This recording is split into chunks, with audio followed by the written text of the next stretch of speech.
Assuming you would like tips on how best to list and price radio control parts on the online auction site, eBay, it is important to be as accurate and detailed as possible when listing RC parts on eBay.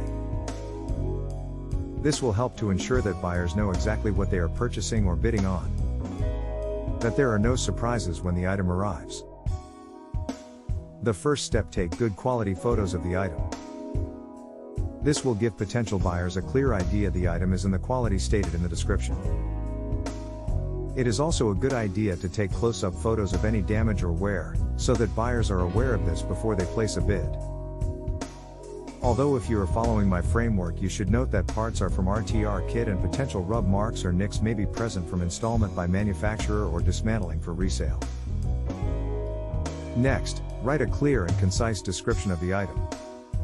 Include all relevant information such as make, model, condition, and any included accessories.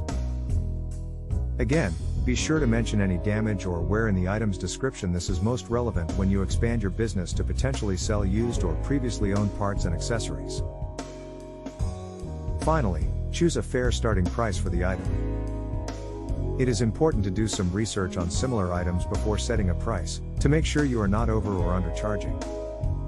Once you have set a starting price, you can then add any shipping charges and taxes that may apply. Be fair, place your items pricing in the middle range and you'll sell more. By following these tips, you can be sure to make sales and build a solid business.